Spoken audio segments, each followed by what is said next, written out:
My boyfriend's secret girlfriend messaged me claiming she was pregnant and his face turned pale when I showed him. So I'm sitting on my bedroom floor with my back against the door because it's the only place in this apartment that feels like mine right now. My phone is on Do Not Disturb except for my mom and my boss, and I keep staring at this screenshot that blew my entire life sideways less than a month ago. My boyfriend's secret girlfriend messaged me claiming she was pregnant, and when I showed him the messages his face went completely pale in a way I will never forget. I'm 26 and my now ex-boyfriend Liam is 28. We've been together a little over 3 years, living together for almost 2. We're in a mid-sized city in Ohio. I work as a medical receptionist at a family practice clinic and he works nights at a distribution center for a big box retailer. We met through friends at a backyard cookout. Nothing flashy. He was funny and easy to talk to. We did the whole slow burn thing, started as friends, turned into dating, moved in together after a year and a bit. Because it made sense financially and emotionally, or so I thought.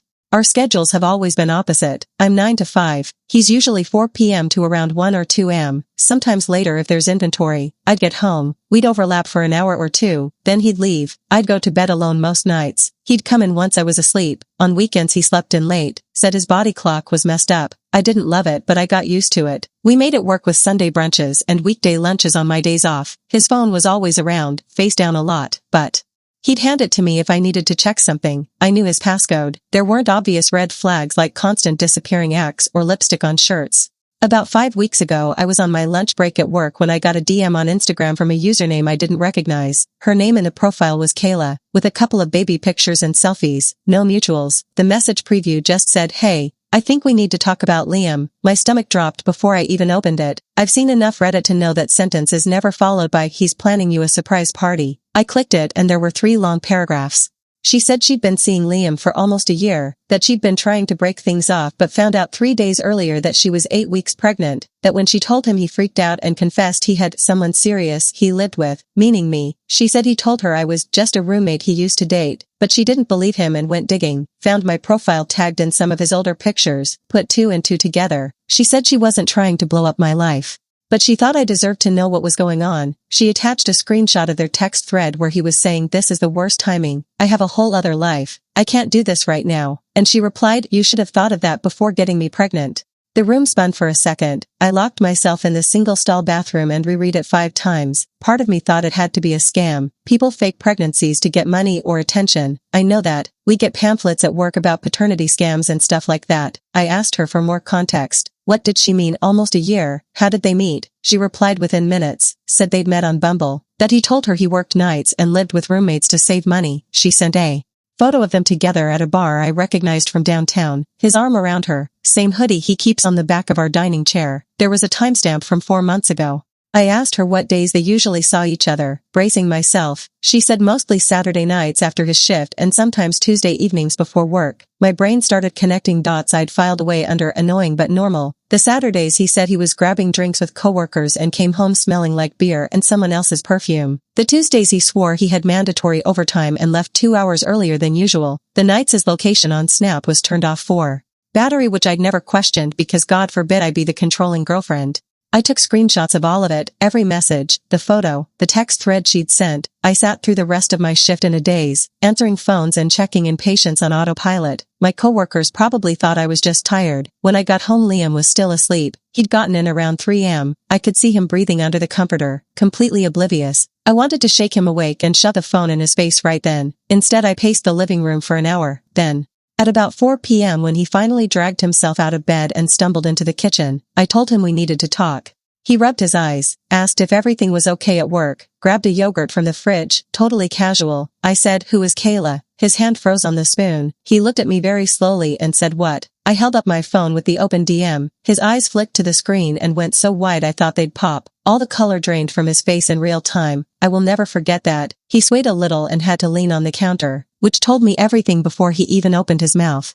He started with "It's not what it looks like," which is hilarious in hindsight. Then he tried "It was just talking. She's exaggerating." I scrolled to the screenshot of him writing, "I can't do this. I already have a girlfriend I live with," and held it up. He went quiet, then sat down hard on one of the kitchen chairs and put his head in his hands. He said he'd been seeing someone off and on, that he hadn't meant for it to go anywhere, that it started as just talking to feel good about himself because we'd been in a rough patch. I asked him what rough patch. He said we'd been arguing about money and chores last spring and he'd felt unappreciated.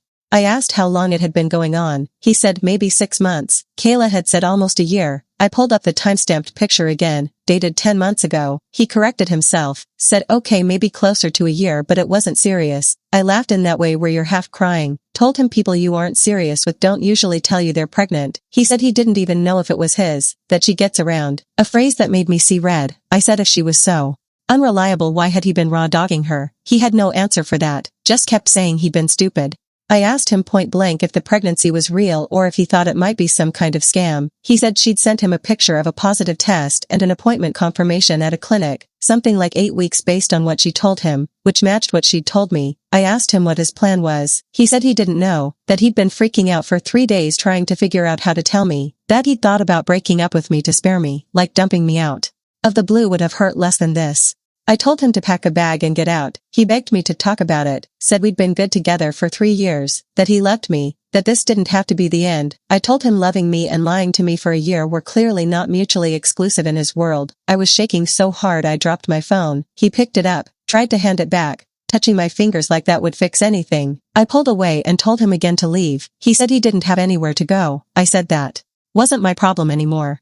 He left that night with a duffel bag and his work backpack, went to stay with a co-worker. According to him, I changed the lock code as soon as he pulled away, even though legally his name is on the lease too. I didn't care. I told Kayla that I'd confronted him, that he'd admitted the affair, that as far as I was concerned my relationship with him was over. She apologized again, said she hadn't known about me at all until the pregnancy came up. We messaged back and forth for an hour. It was bizarre, bonding with the other woman over how we'd both been lied to by the same man.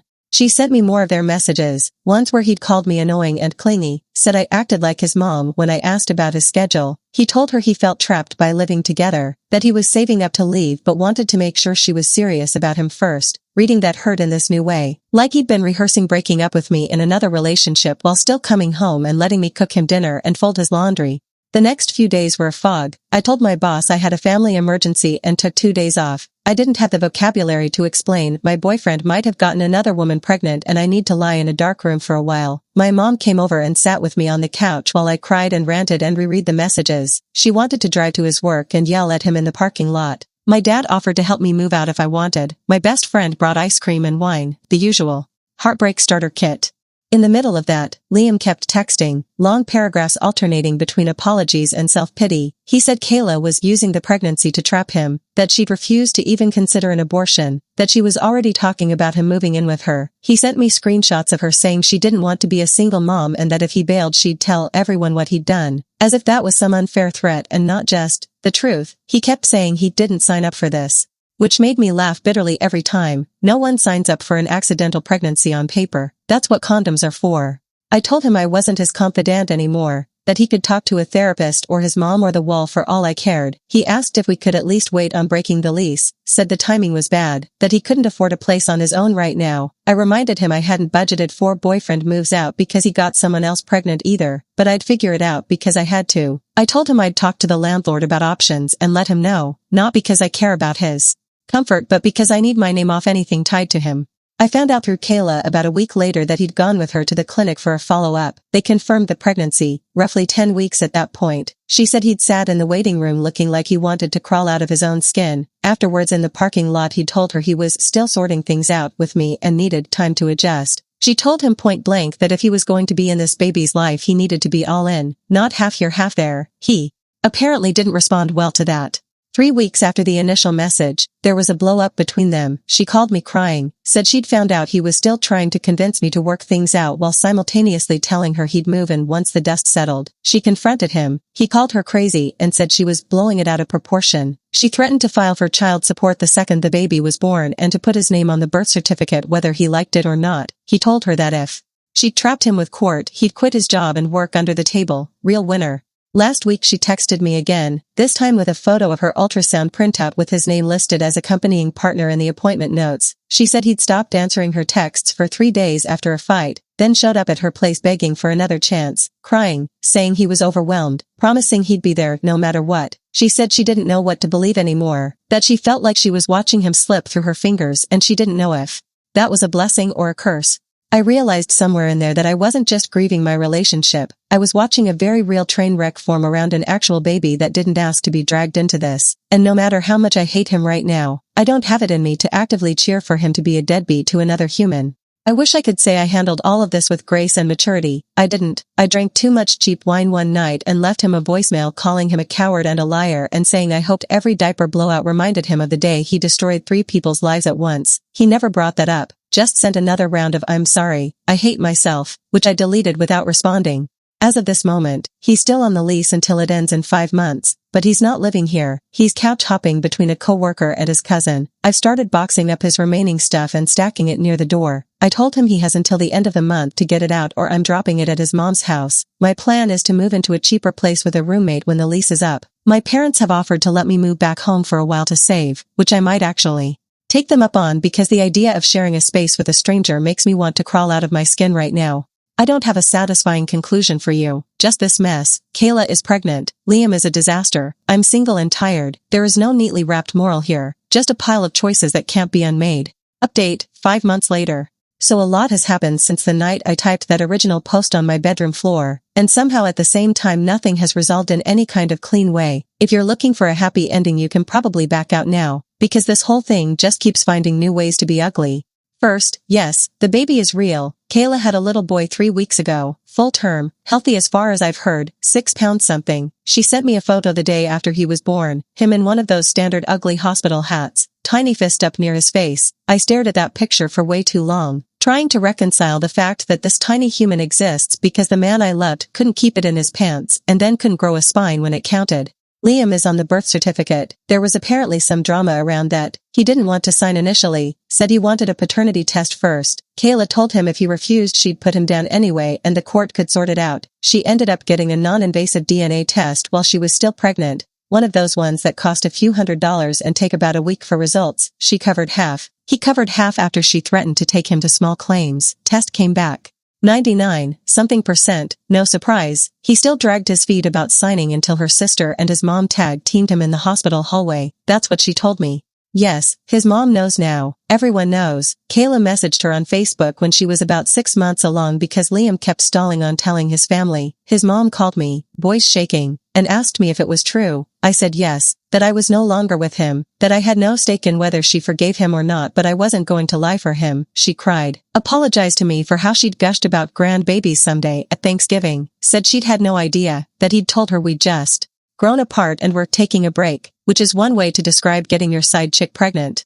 I did move out of the apartment. I lasted another 2 months there. Then the combination of memories and the fact that Liam kept swinging by to pick up random things at odd hours pushed me over the edge. I took my parents up on their offer, moved back in with them temporarily. I'm in my old teenage bedroom again, which is humbling on a level I wasn't prepared for, but at least there are no ghost footsteps of him coming in at 2 a.m. anymore. Liam ended up taking over the lease with a new roommate from his job, some guy I've never met. I made sure my name was off everything, utilities, emergency contacts, all of it. If that place burns down tomorrow I don't want my phone ringing except maybe out of morbid curiosity. As for his relationship with Kayla, it's as much of a car crash as you'd expect. They tried to make a go of it when she was about 7 months pregnant. He moved in with her for 3 weeks, then moved back out after a fight about money and him not doing anything around the apartment. According to Kayla, he told her he wasn't ready to play house and needed space. She told him space doesn't feed a baby. They broke up, got back together, broke up again, lather, rinse, repeat. He has seen the baby twice that I know of, once at the hospital and once a week later when his mom dragged him over with a bag of baby clothes she'd bought. Kayla says he held him awkwardly, took a selfie, posted it to his private story with some nonsense like crazy how life works, then left after an hour because he had to work. He did not. She checked. She called me after that visit furious and sobbing, saying she wished she'd never told him in the first place, that at least then she could have built her life around being a solo parent instead of counting on a ghost. I've had to set boundaries with her too, which feels cruel but necessary. For a while she was messaging me every other day with updates on his behavior, asking my advice, venting, and I realized I was becoming some weird ex-girlfriend support line for the woman currently entangled with my ex-boyfriend and their newborn. That is above my emotional pay grade. I told her gently that while I cared about what she and the baby were going through, I couldn't be her primary sounding board about Liam. I suggested she talk to her sister, friends, maybe a counselor. She was hurt at first, said I was the only one who really got it. I said I get it too much and that's the problem. Emotionally, I'm still angry, less in the shaking, crying way and more in the slow simmer that flares up when I see something that reminds me of him, a commercial for baby formula, a couple arguing quietly in the grocery store, the hoodie of his I found at the bottom of a box last week that I immediately stuffed into a trash bag and took to Goodwill. Sometimes I catch myself wondering if he's changed, if this has forced him to grow up, and then I remember the way he talked about quitting his job to dodge child support and I squashed that thought like a bug. I'm not dating. I tried downloading a dating app once, stared at the profile setup screen for 10 minutes, then deleted it. The idea of trying to trust someone new right now makes my skin crawl. I've been focusing on work, picked up some extra hours at the clinic, started a cheap online course for medical billing because at least numbers don't lie to you about who they're sleeping with. My friends have been mostly great. They've stopped doing the tentative "how are you really" texts and just treat me like a person again, which is honestly a relief. My coworker did set a hard boundary of her own and told me I have a 5-minute time limit on complaining about Liam per hangout, not because she doesn't care, but because she doesn't want me stuck in a loop where my whole identity is woman who got cheated on by a guy who knocked someone else up. She said it with love and she was right. I wish I could give you some satisfying arc where Liam has either turned into a model co-parent or karma has run him over in a spectacular way. The real answer is he's exactly what you'd expect, doing the bare minimum required when forced, sulking about how unfair it is, posting vague quotes about growth on his social media while ducking Kayla's calls 3 nights out of 7. No one swoops in and writes courtroom speeches for the judge about terrible men in real life. You just watch them. Be mediocre on a loop and decide how far away you want to stand. Final update, 14 months later. I wasn't sure I'd ever come back to this, but I think I needed to see the whole ugly thing through to somewhere that at least feels like a stopping point. It's been a little over a year since Kayla's first message and my life looks very different now. Not neat, not better in an inspirational quote way, just different and mine again. I moved out of my parents' house 6 months ago into a small 1-bedroom about 15 minutes from my job. It's nothing fancy, stained carpet and a view of a parking lot, but every piece of furniture in it is something I chose, not something I inherited from a shared life. There's no invisible outline of where his gaming chair used to be. I painted one wall a bright color just because I could. My mom said it was too loud. I like it. Work is work. I got certified in medical billing like I'd planned and picked up some of that admin work on top of reception. It came with a small raise, enough that I can cover my rent and still put a bit away each month into a get out of town if I ever need to fund. I changed my emergency contact from Liam, boyfriend, to my older brother, which made me cry in the HR office bathroom for a second, but in a cathartic way. I ran into Liam exactly once since all of this, about 2 months ago at a grocery store. He was in the baby aisle, looking exhausted, dark circles, holding a pack of diapers and staring at the difference between brands like it was a math test. There was a stroller in front of him with a baby about 6 or 7 months old fussing with a teething ring. I recognized him from the photo Kayla had sent. He has Liam's eyes and unfortunately his ears. We made eye contact. It was one of those slow motion moments. He opened his mouth like he might say hi, then closed it. I nodded once and kept pushing my cart. My heart was pounding so hard I had to stand in the frozen food section for a second to get myself together. He didn't follow me. Later that night Kayla texted me, unprompted, saying Liam took him to the store today and ran into you. Hope that wasn't too weird. I told her it was weird but survivable, left it at that.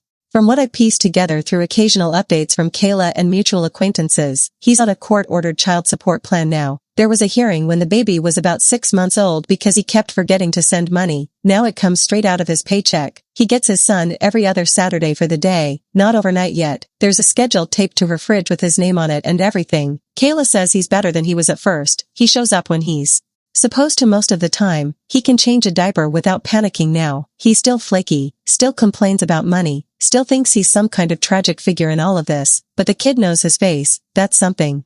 She and I are not really in each other's lives anymore. By mutual unspoken agreement, we texted less and less after I set that boundary. Now it's down to maybe a happy birthday or a reaction to a story. I'm okay with that. We were never supposed to be in each other's orbits this much. The connection between us was a man who blew up both our lives. And once the immediate crisis passed, it made more sense to build support networks that didn't revolve around that. I did eventually start dating again, very cautiously. Therapy has been a big part of that. My therapist has had to talk me down from the ledge more than once when a new person said something as simple as "I'm busy Saturday," and my brain went busy with your secret second girlfriend and hidden pregnancy. Maybe. I had to learn that vigilance isn't the same thing as control. I can ask basic questions about someone's past, about their attitude toward cheating, about whether they want kids, without turning it into an interrogation based on Liam's sins. I've been seeing someone for about 3 months now, a guy named Jordan, 30, boring in the best way, works days, calls when he says he will, doesn't flinch when I say I need to go slow. I told him the broad strokes of what happened with Liam on our 4th date because it felt dishonest not to. I left out names and some of the more grotesque details. He listened quietly, asked a couple of gentle questions, then said, "I'm really sorry he did that to you," and didn't turn it into a joke or a competition. That shouldn't be remarkable, but it felt like I'd landed on a different planet. I'm not pretending Jordan is the one or that this is the happy ending after the storm. It might work, it might not. The point for me is that I'm not picking someone who makes my stomach clench every time his phone buzzes. I'm not trying to earn basic respect by being the cool girlfriend who never asks where he's going. I'm not ignoring red flags because I'm afraid of being alone. I'm choosing differently, slowly, on purpose. As for whether I think karma got Liam, that's complicated. He has a healthy son who didn't ask to be here, a court order forcing him to show up at least minimally, an ex-girlfriend who won't take his calls, a reputation in our social circle as the guy who cheated and then tried to dodge a baby. Some days that feels like enough, some days it feels like too light. I've stopped checking his social media, stopped asking Kayla for updates, stopped building my mood around whether he's currently stepping up or slacking off. His arc is no longer something I need to track. If you're looking for a neat moral, there isn't one. People make selfish choices for 100 tiny reasons. Sometimes those choices create a whole extra human and a chain reaction of hurt that doesn't tie up into a lesson. What I do know is this: the night I showed him that message and watched the color drain from his face, I thought my life was ending. Turns out it was just one version of my life. The one where I trusted the wrong person and built my days around his schedule.